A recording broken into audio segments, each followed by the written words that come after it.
The excerpt of You've Got a Friend by James Taylor that I'll be teaching you today contains 5 different chords that you'll play with your left hand and a very simple melody that you'll play with your right hand.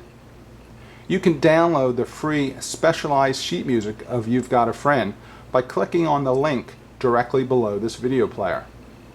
If you've already printed out the sheet music, then let's get started.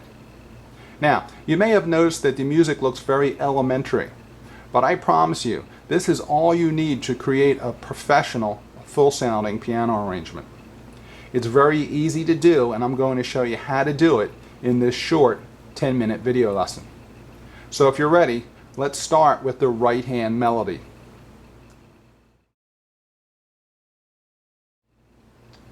Okay, here's middle C. Our starting note for You've Got a Friend is going to be on that F, directly above middle C. We're going to start with our thumb on that starting note. It's a good idea to write in the fingering as we go. Now, you don't have to write in the fingering for each specific note, but every now and then I'll give you some suggestions for key notes that'll just kind of help the finger progress through the song. So we're going to start with our thumb on that F, and here we go.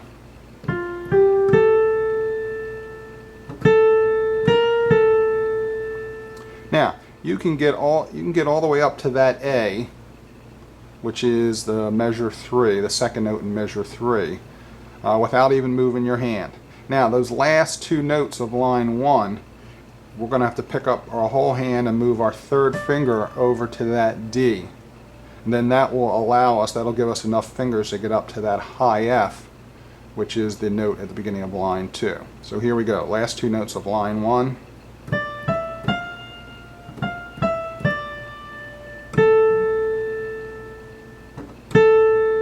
Alright, now I'm getting ready to play those 2 B flats. Now normally my second finger would come down on that B flat, but I'm going to move my third finger over, which will give me enough fingers to play this high D. So here we go, those last 2 notes of line 2.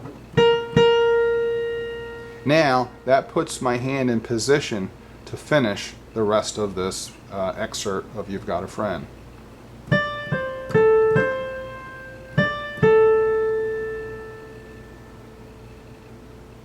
Okay, let's go over that again. So we're going to start with our thumb on the first note. You might want to write in a 1 underneath that.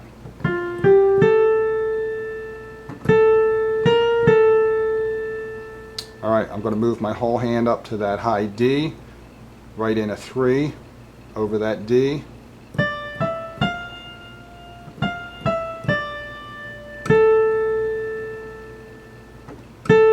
Alright, those last 2 B flats, you might want to write in a 3 underneath the first one. And that'll be the last fingering you have to write in, because if you get your third finger on that B flat, that puts your hand in the perfect position to finish the rest of the piece.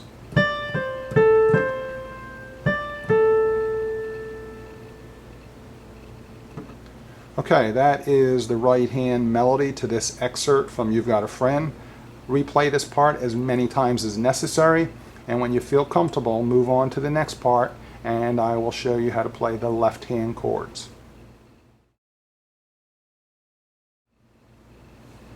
Okay, here's middle C. Our first chord is the D minor chord, so we're going to go directly below that first D, directly below middle C. We're going to put our pinky on that the D. Our D minor chord contains 3 notes, D, F, and A. We know this is a minor chord by looking at the chord symbol. You can see the D and that little M. By the way, the chord symbols, you'll see them directly above the melody. So our first chord is a D minor. A good fingering for these chords is either pinky, middle finger, and thumb, which would be 5, 3, 1, fingering wise. We always number our fingers starting with thumb, 1, 2, 3, 4, 5. So 5, 3, 1. A good alternative would be 4, 2, 1. Or your ring finger, pointer, and thumb. try each, and either way is good, whatever is more comfortable for you. All right, so our first chord is the D minor, D, F, and A. Our second chord is the A major chord. We're going to move to the right.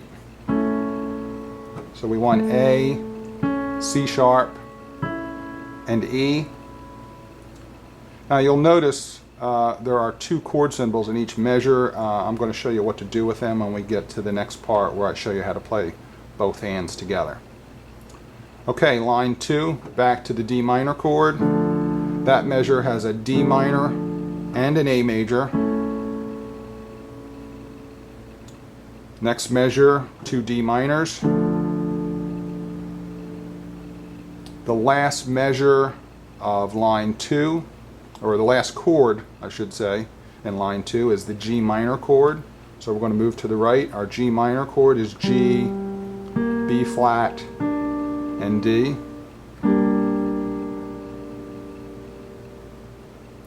Okay, we are on the last line, so we have the C chord, which is C, E, and G. And we're going to move to the right, and our last chord of this excerpt is the F major chord, which is F, A, and C. Now it's a good idea if you're real new at chords, you can write in the notes of each chord directly above the chord symbol. This will just speed up the process once we get to the next part where we have to put both hands together. So once again, if you need to write these in, the D minor chord would be D, F, and A. Write that in directly above the chord symbol. A major would be A, C sharp, and E.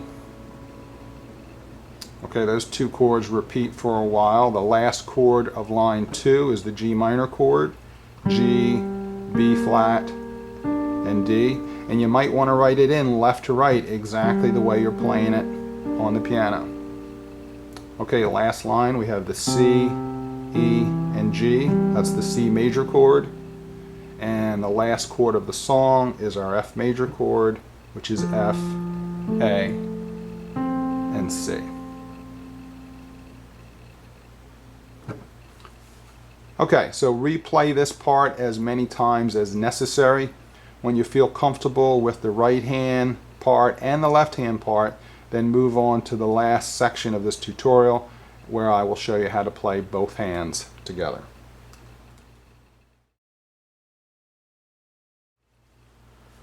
Okay, so we're going to play You've Got a Friend, both hands together. You'll notice there are no chord symbols in measure 1. So we're going to play those first two melody notes, the F and the G.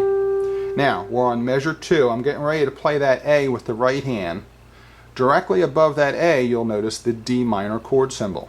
Since that A and that chord symbol line up together, that means they get played at the same time. Now, if you'll look, so moving right, now you'll see the D minor chord symbol again.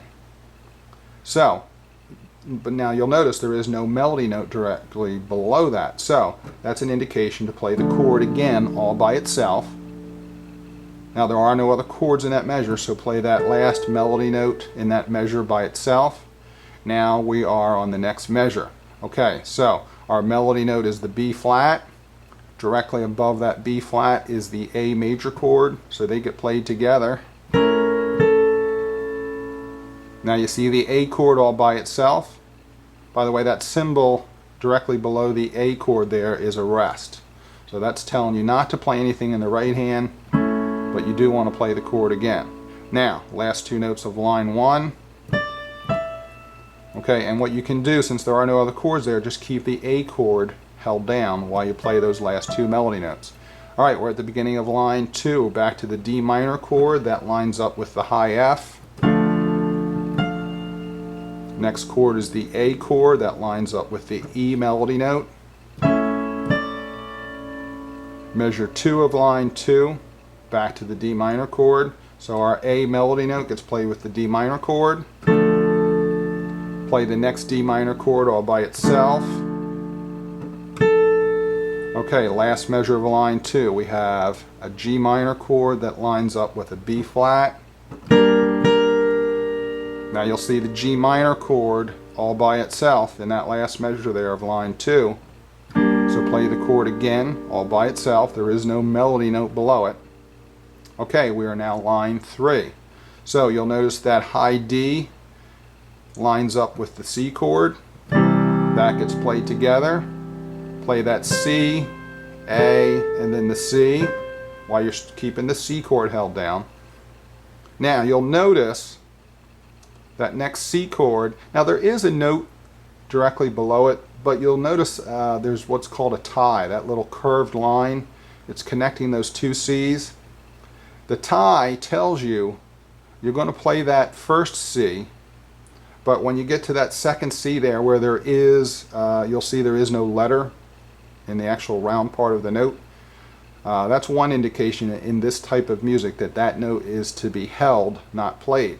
So you'll play the C chord all by itself, play those last two notes of that measure, the D and the A. There's another tie, okay, so that you'll see that F chord. Now you see a note underneath it, but once again there is no letter in that note. Once again, that's an indication not to play that note, but to keep it held. And you're going to play the F chord all by itself. Okay, so that's how you play both hands together. Let me play it again up to speed. Take your time with this. Don't worry in the beginning if it doesn't quite sound like the song. Your main goal is to just get everything in the right spot. The speed will come later. It will start to sound like the song. But just get the process down first. Alright, so let me play it up to speed.